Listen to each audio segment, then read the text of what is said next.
Hey everybody, Hector Mujica here. I just wanted to share a quick update since we recorded this conversation.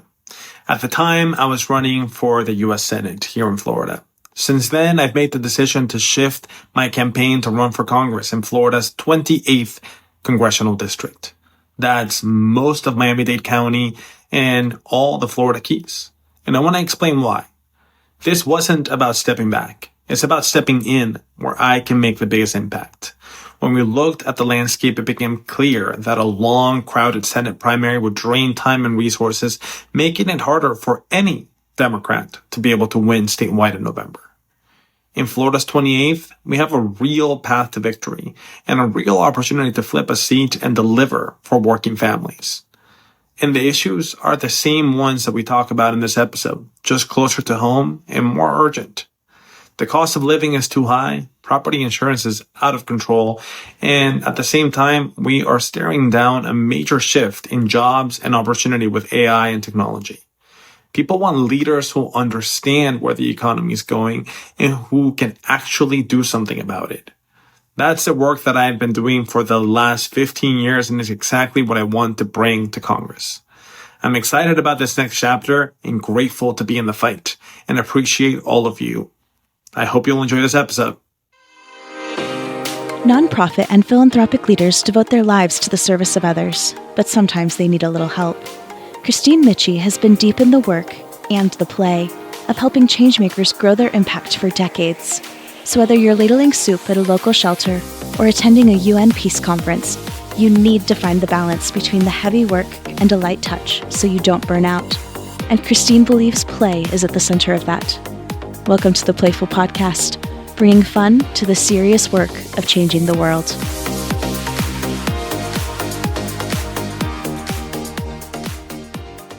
Hey everyone, welcome back to the Playful Podcast. We are bringing fun to the serious work of changing the world.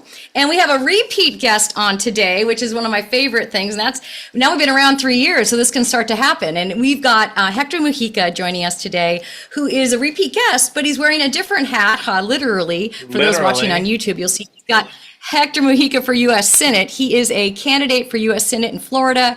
This is our candidate series. We're reaching out and lifting up the voices of those who are choosing to say yes and throw their hat, another hat analogy, in the ring at this moment, which is a really interesting thing. When I met Hector before, originally, and when he was on the podcast a couple years back, he was working at google.org, running their philanthropy in the Americas. Hector, welcome back. Thank you so much for having me, Kristine. It's so good to be with you. Listen, this is my favorite conversation because it ends with a sweet treat at the end. Absolutely. When you said yes to me the first time years back when I was just starting the podcast, I think it was sometime in the first year or so, that was such a big get for me, Hector. I was like, oh my God. I mean, we were friends and colleagues, but still for you to say yes to be on my podcast, which was sort of an unknown quantity at the time, meant so much to me. So I'm really excited to have you back on. Thanks for that. Thank you for having me.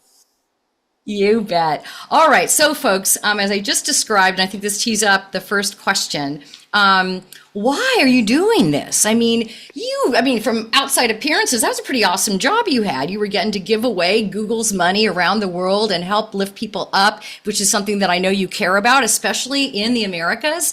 That's awesome. And now you're going to go do this thing that those of us who haven't done it would think, oh my God, why and how? What's inside of you that sparked this? Share that with us. Yeah, Kristine, listen, I think a little bit about this is my origin story speaks into this, and also a bit of the reality that we're undergoing in this moment in time. I mean, listen, Venezuelan American, I grew up right here in South Florida and ended up ultimately deciding to leave the private sector and the philanthropic space to run for US Senate because I feel like that sense of promise that brought my family to this country and gave us tremendous opportunity to live out a version of the American dream is getting more and more difficult to reach.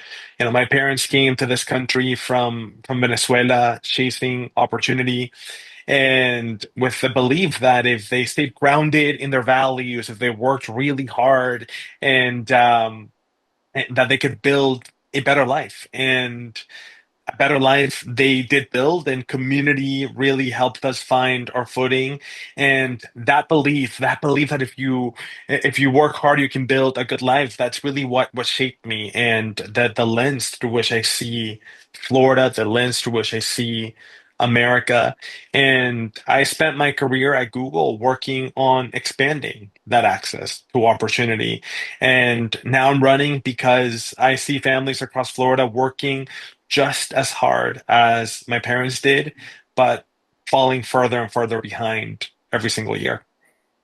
Yeah, thank you so much. And I was going to say, the headwinds, but it's just worse than that. It's not just headwinds that people are facing and hills they have to climb that seem steeper, but actually, they have to be on the defensive as well because they are currently under attack and targeted. I mean, so like this moment is just this crucible moment.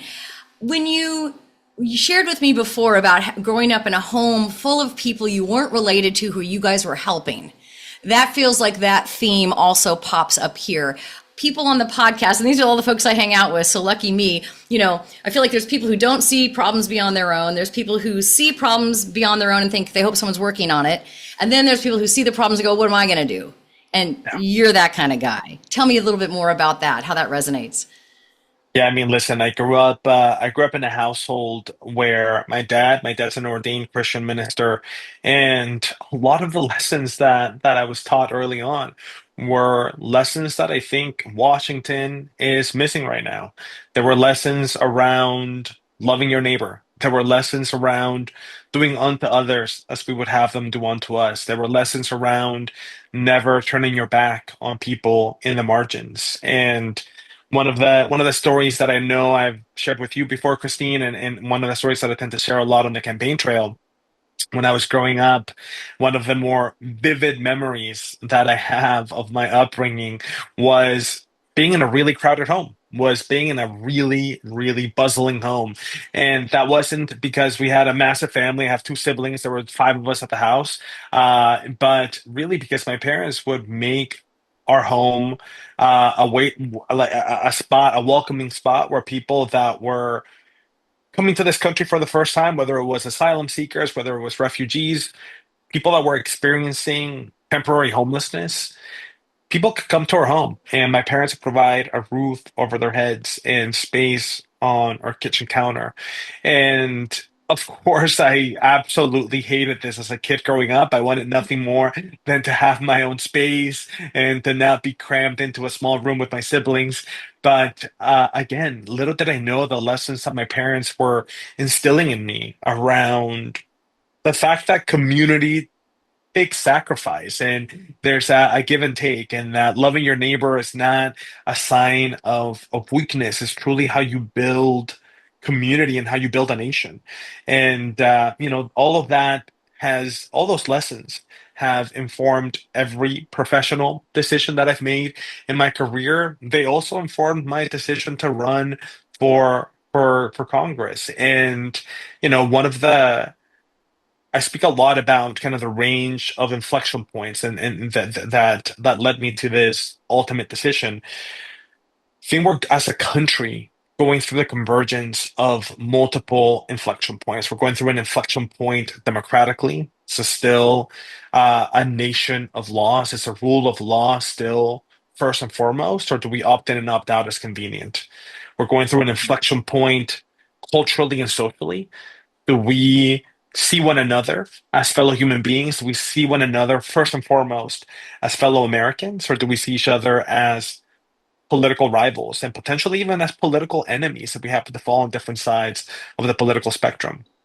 There's an inflection point economically. Do we still believe in the promise of opportunity? Do we still believe in the promise of the American dream? Or are we just going to let that fade to the background and become a relic of the past?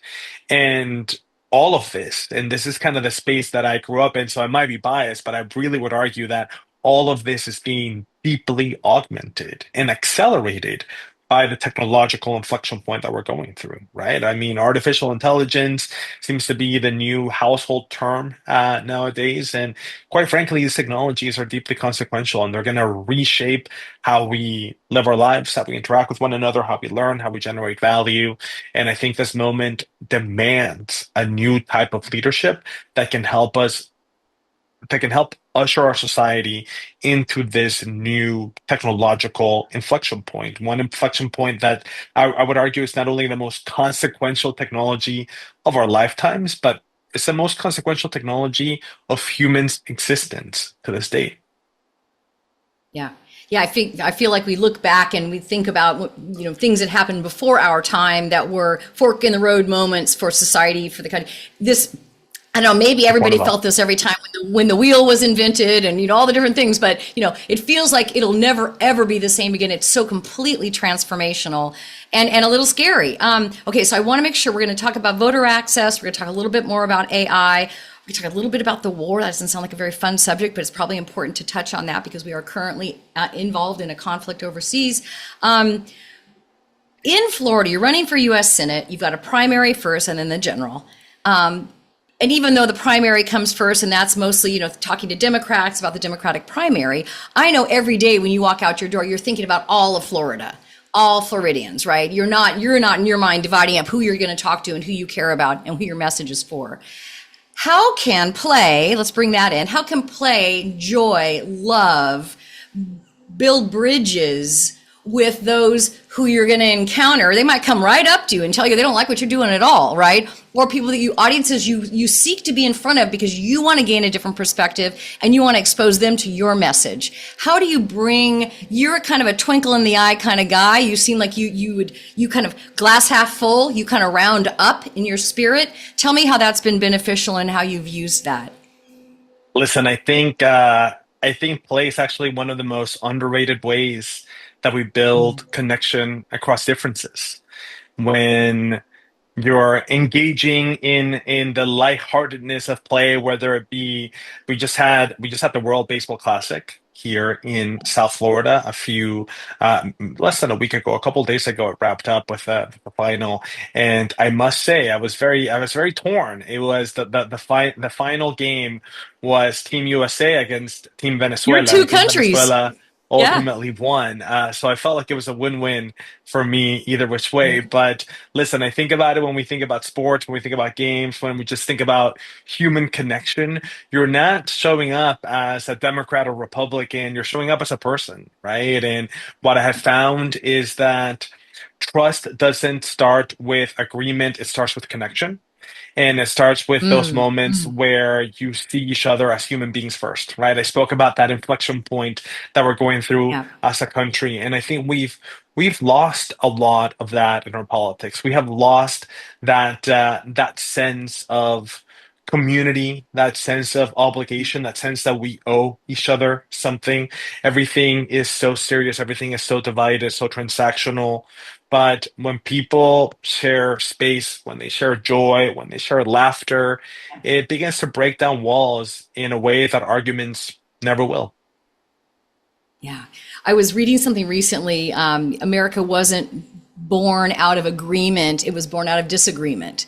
I mean, that is, Mm, it wasn't everybody's idea to do it the way we've been doing it for the last 250 years. It was some people's idea, and it has been quite sustained, right? It has been a way of doing things.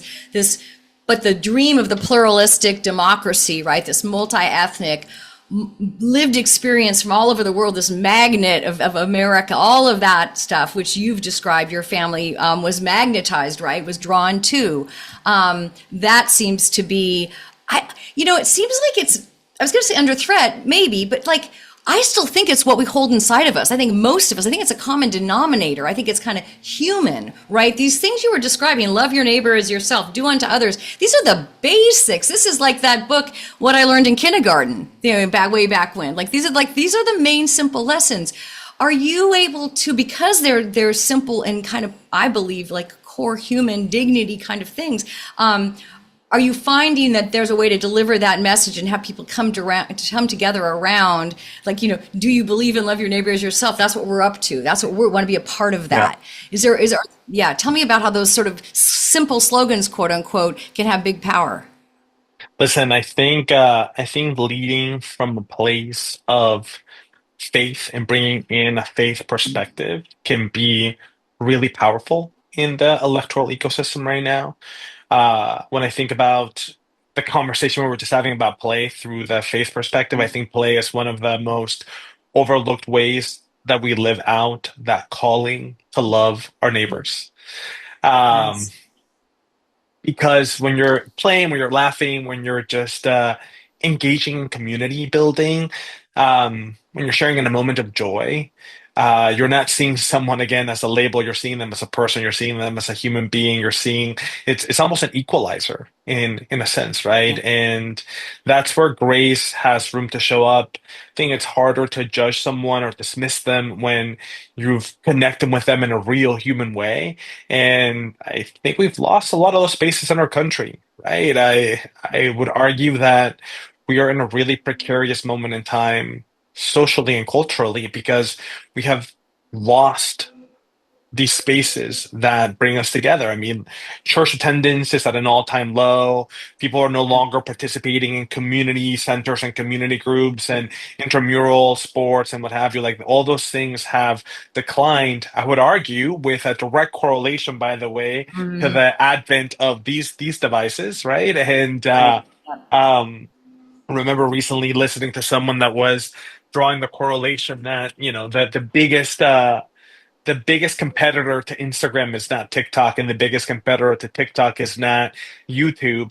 The biggest competitor to all of these platforms is human connection, is human interaction, it's spending time Mm. outside, it's going to Yes. church, it's going to the Yes. synagogue, it's going to play a sport, it's going to drink a beer with a friend, right? And we have lost those connections in those spaces in our country.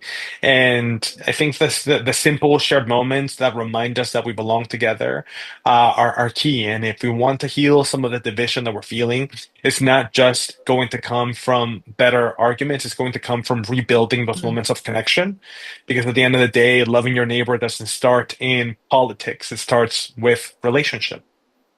Yeah, that kind of breakdown of some civic structures, right, and civic gathering places. And when you were talking about the home you grew up in, I was making me think about. I was actually on a podcast, somebody else's this week, and we were talking about generosity. And they were asking me about trends in Mm, philanthropy and trends in generosity, and I was talking about the history of mutual aid societies, which was a phenomena, especially that started in New York City as waves of immigrants came through over all those decades and even centuries.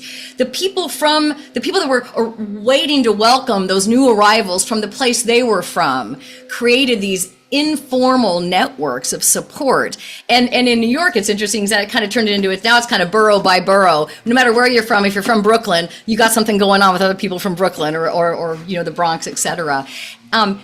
I agree with you. And I was flashing on when I was a teenager. My mom and dad had this church youth group that came and met in our front room. And they were just, these teenagers were, 2 and 5 years older than my brother and I. But we were sent to back to our room because these conversations were, I guess, a little more mature than we were supposed to be a part of. But we were down the hall and we're peeking out, going, what are all those other teenagers doing in our front room? But similarly, it was a church-based thing. My mom and dad thought that they had a message and they could bring these kids together and give them a sense of community and I love belonging. that. But I do remember being down the hall and wondering when they were going to leave and if there would be any snacks left after they left. Snacks do tend to All come right, with tell me. community building. That's right. So I want to talk to you a little bit more about your AI framing. Because you've got this experience working at Google and tech, and then you've had that experience of how that technology can be of great value and can be a helper. I understand that you've got this idea around a FEMA, like a Federal Emergency Management Agency, something like a FEMA thing for the transition of our economy and the jobs that go with it. Tell me a little bit about that, and do I have that right?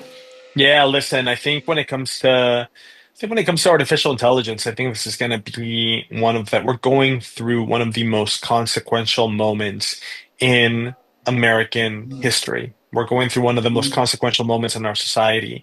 These technologies have the potential to create enormous access to opportunity for countless people across our country, across this world. They also have the potential to concentrate wealth and power in the hands of fewer and fewer people. The future here is not predestined, it's not pre-written. We get to Mm. define that right now. And we get to define that by the design decisions that we make around Mm. what do the guardrails look like? Right? I often tell people that guardrails are not the enemy of innovation. Guardrails, in fact, are necessary to create the right environment for innovation to succeed. Because in a space where nobody trusts the automobile, nobody's buying cars, nobody's driving around. You had to put in safety mechanisms, you had to put in speed limits, you had to put in seatbelt laws, you had to put in a brake pad system and airbags to create trust that the automobile was safe enough for there to be mass adoption. Very similar to what we're going through with artificial intelligence right now, right? If you're an automobile company, you want there to be rules for the road because that's how you build trust in society for your product to get adopted. It's got to be the same conversation with tech. There have to be safeguards in place. There have to be boundaries in place for us to have the right environment for these technologies, for people not to be skeptical, and for people to ultimately adopt these technologies because they're working in a way that is adding value to society.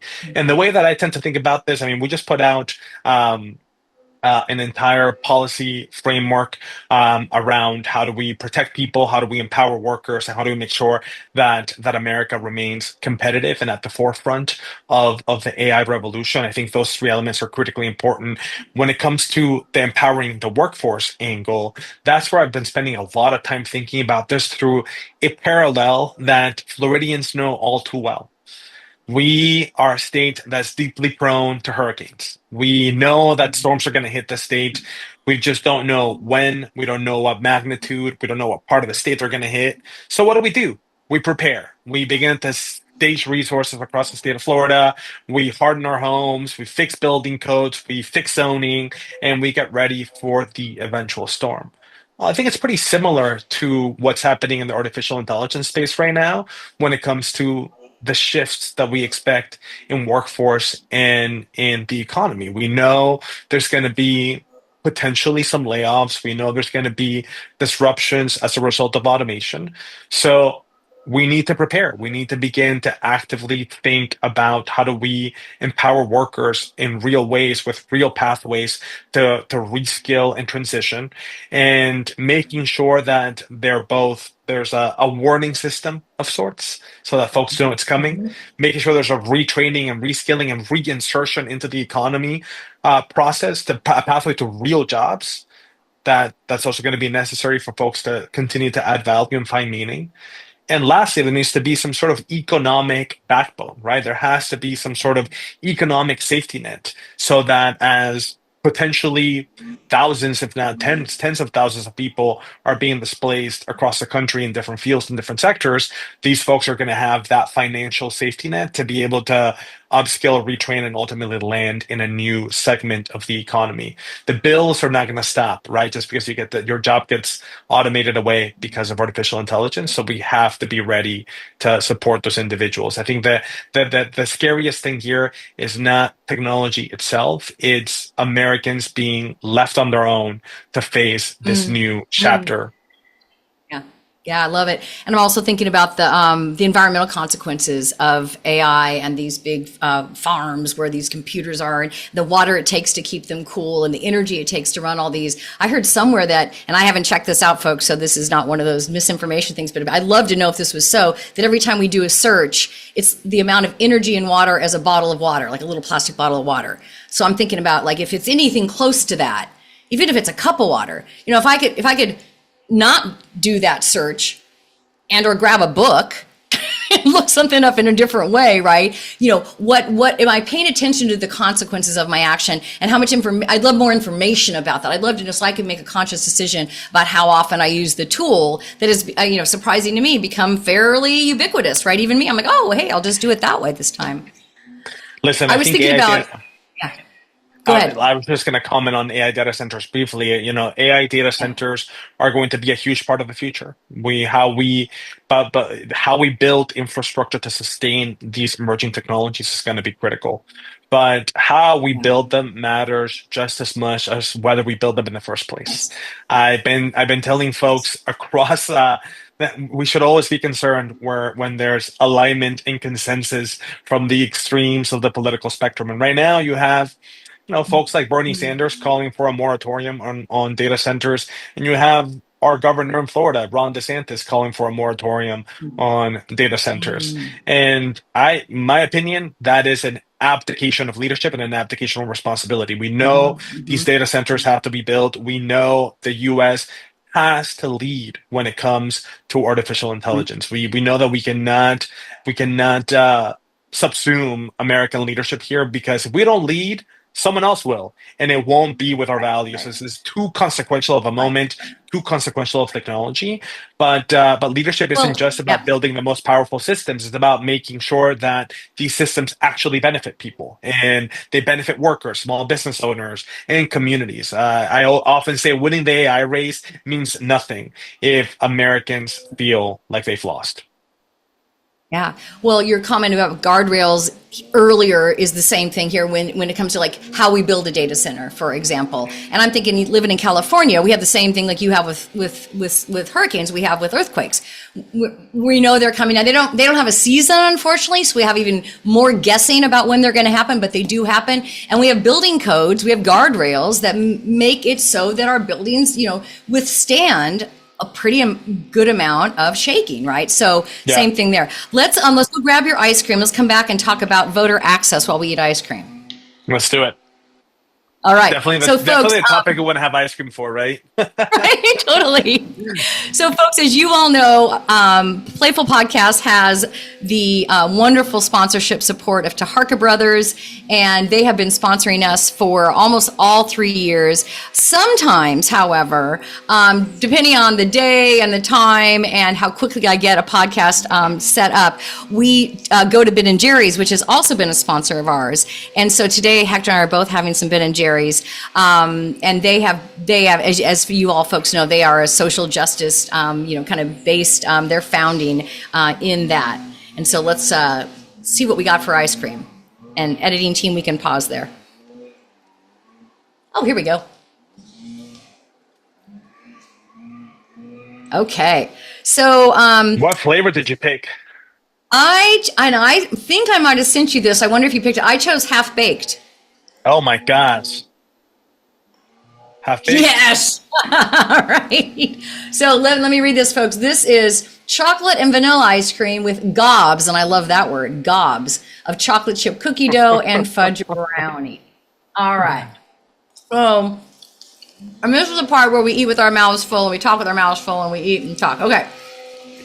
Now, I often ask when we're eating the ice cream, what's the scoop on how you came to care? But you've told us a lot about that already. Feel free to add anything else. I wonder if you have a role model, sounds like your folks, but some inspirational in your journey that can inspire you to continue having this sort of outward worldly focus, believing you had a role to play in making the world better.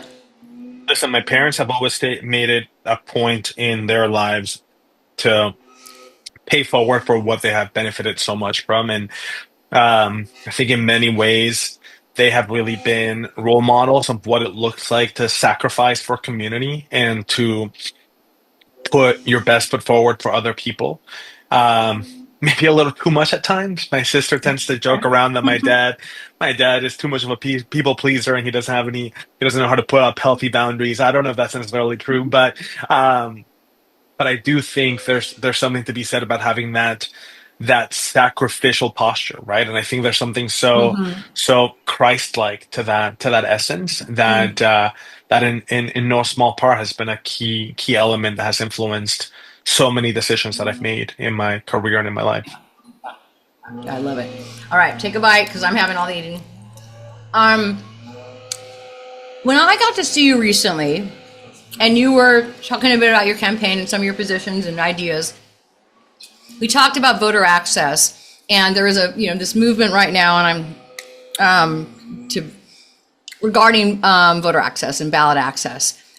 You made a great proposition, which was, if we want to ensure that everybody has an ID, for example, which is one of the things that's being talked about, let's send one to everyone. Let's send one to everyone 18 years and older who's a U.S. citizen, so that they have. I mean, it's kind of like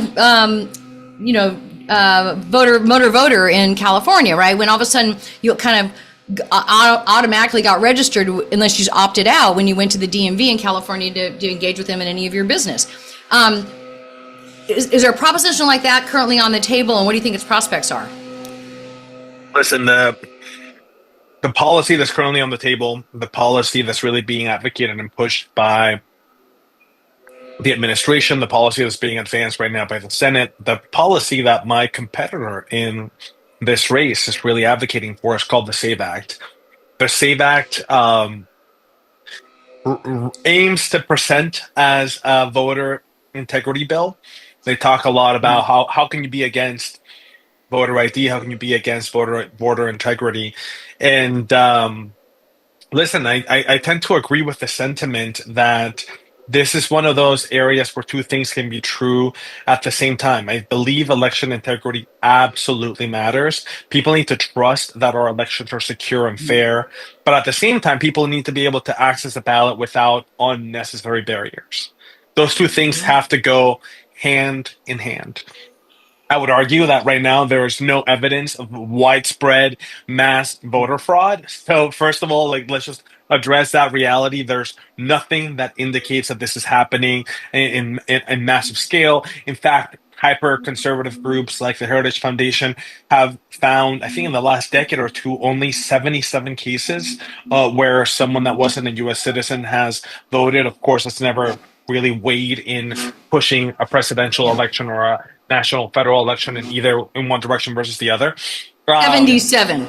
77, I believe. Don't quote me on that, but I believe it's something in that ballpark. Oh, sorry, I didn't quote you. Just repeating. Yeah, and one, I don't think there's really a problem here. Like the data doesn't tell us there's a problem here.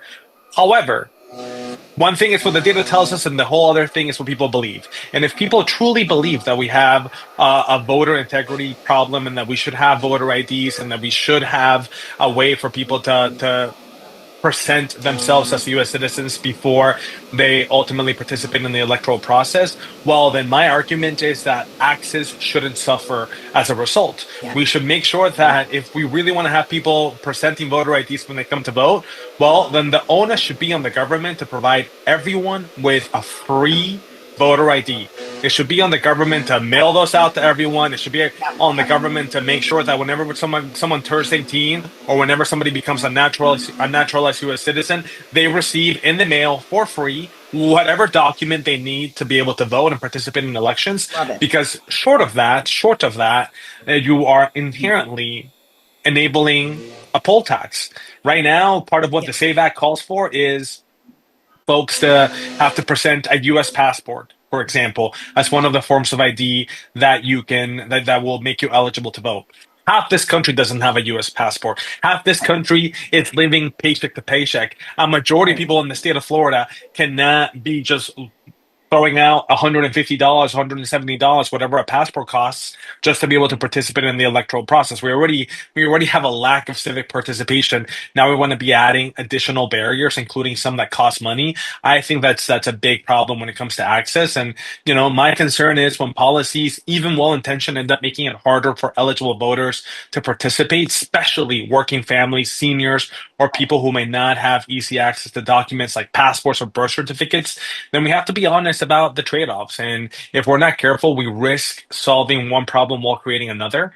And I think the goal should be simple. Again, we should make it easy to vote and hard to cheat. And that means investing in modern, secure systems that verify eligibility without putting the burden on everyday people who are just trying to participate in our democracy.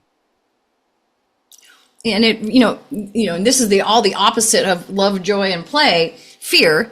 I mean, when they started sowing, and I'm sorry to do us and them language, but anyways, when they started sowing fear in the integrity of the U.S. Post Office, right? That was strategic, right? Let's stop trusting the U.S. mail. Whenever was that an idea? And I mean, sometimes people get irritated the mail took too long. We never distrusted the post office until we started hearing that maybe they weren't trustworthy, which is now a tax on vote by mail, right? Same thing. There was never any integrity issues with the election, and even if that statistic that you shared is off by a few multiples. I mean, we're talking, it's not a problem, right? But we've been convinced there's a problem, like you said. So then, if that's the case, and that's the starting point now, then you're saying, okay, so then let's make sure people feel that it's really safe, and let's make sure it's really easy access. So I love that. I think I saw that Amy Klobuchar had maybe proposed something along the lines of this kind of federal ID that everybody would get and get for free. Did I read that right? No, you're right. Yeah, I think there's been a couple of proposals that Democratic members have put forward that will make it easier for folks. That will do an automatic default opt-in. People would have to opt out if they don't want to participate, what have you, right? So I think there are some proposals out there. Whether or not that will get taken up, I'm not sure, but I think that's what we need to be, electing more people who are committed to voter integrity alongside of voter access. And the other thing I'll mention here is this also feels like a colossal distraction from what people really want our government to be focused on. Right now, the average Floridian is living one $1,000 emergency. 60% of the state of Florida is living one $1,000 emergency away from homelessness, from being kicked out of their home. And I think we need to be addressing the cost of living crisis in this country head on. That's what people really care about. And I think about this really simply. We need in this country strong floors and no ceilings. Strong floors means no family should fall through the cracks. You work hard, you should be able to afford a home, you should be able to raise your kids, you should be able to put food on the table, you should be able to have access to healthcare that honors your time, your dignity, and your wallet. Yes. You should be able to feel grounded and secure. And right now in Florida, that floor has all the cracks in the world. Housing, insurance, groceries, gas, it's all going up. And families are getting squeezed from every direction. And at the same time, we also can't become a country that punishes ambition or slows down growth. I think that also has been a misguided reality in some political circles. We need to have no ceilings. A country where you can build, innovate, take risk, create opportunity. That is part of it. That's essential to the American dream. That is essential to the American promise. And that has always been how America has moved forward.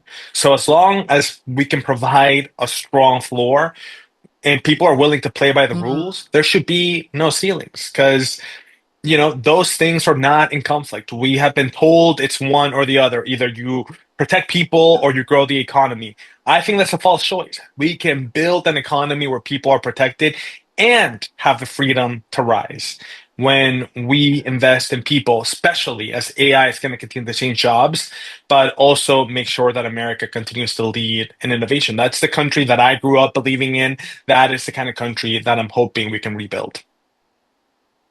I love it. I want to definitely end on a high note and talk about play, and I want to talk about imagination. But I did say, so I don't want to shirk this. If there's anything you'd like to share about the current war in the Middle East, and not, let's not forget the ongoing war in Russia and Ukraine. Anything you want to say about that? Just because I know that's important. Listen, I think what's happening right now overseas is not abstract. It's not as distant as people make it seem to be. It's showing up in people's daily lives. When oil prices go up, it's not just gas, it's groceries, it's airfare, it's the cost of moving goods. It touches everything. And in states like Florida, where people rely on their cars and are already dealing with high housing cost and insurance costs, families feel it faster and more intensely than ever before. So what we're seeing is families being asked to absorb the economic cost of a conflict that feels very far from their day-to-day realities, right? And Florida's families were already feeling stretched thin before this. When right now I was just looking at some of the latest projections.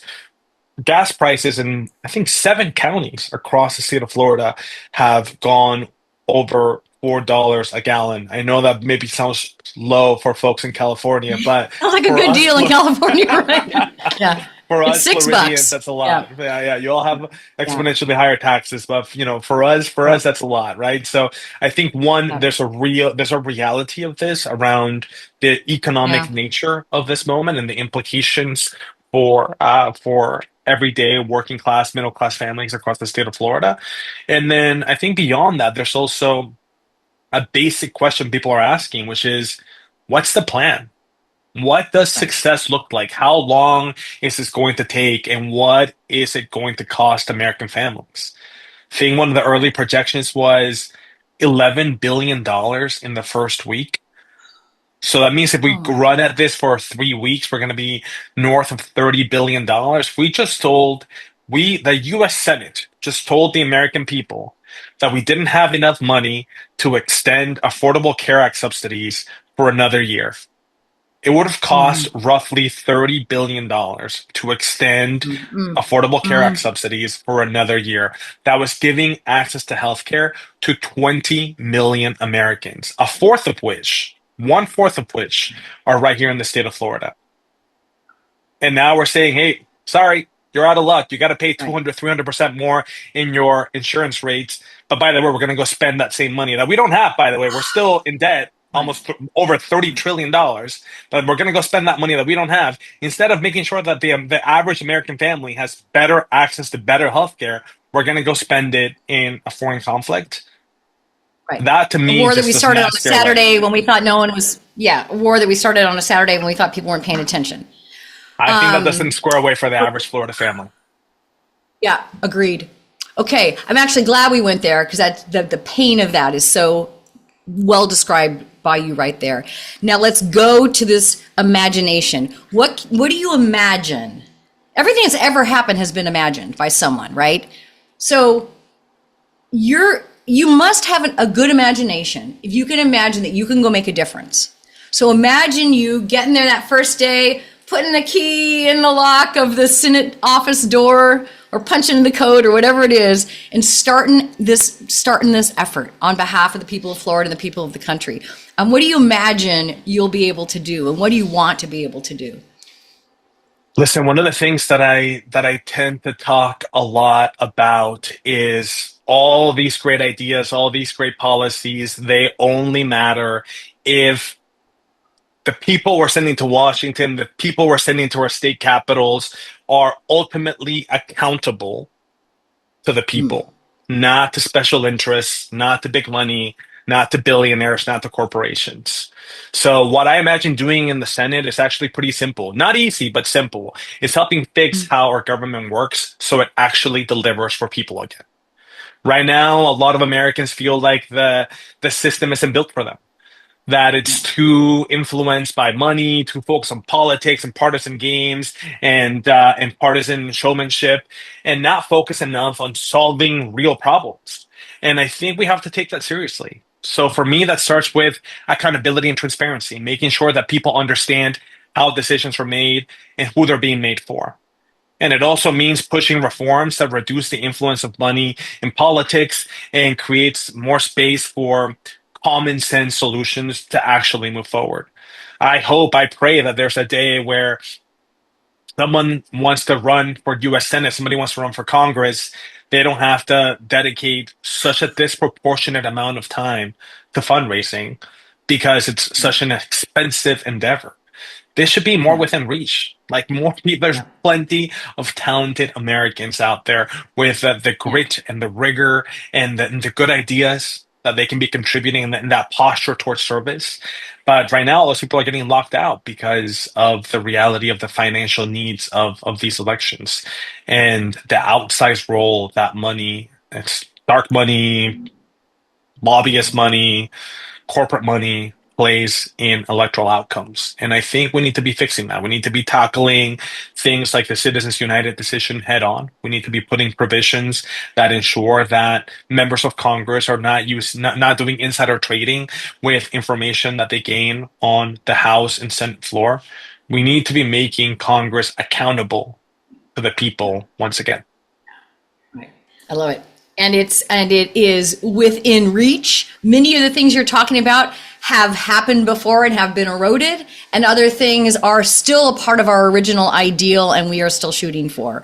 I That's am right. so pumped up, so excited, so glad we had this time together, all in on supporting your effort. Please count on the Playful Podcast and the Playful family. And you are part of it. You've been part of it for a long time. And I'm really, really grateful that you're going to be of service again in this new way when you become U.S. Senator from Florida. Thank you so much, my friend. Thank you for enabling us to participate and have this rich conversation over flavorful ice cream. And thank you for Yes. reminding us to bring a little bit of play into the seriousness of the everyday. It means a lot. Yeah. Right on. All the best. See you soon.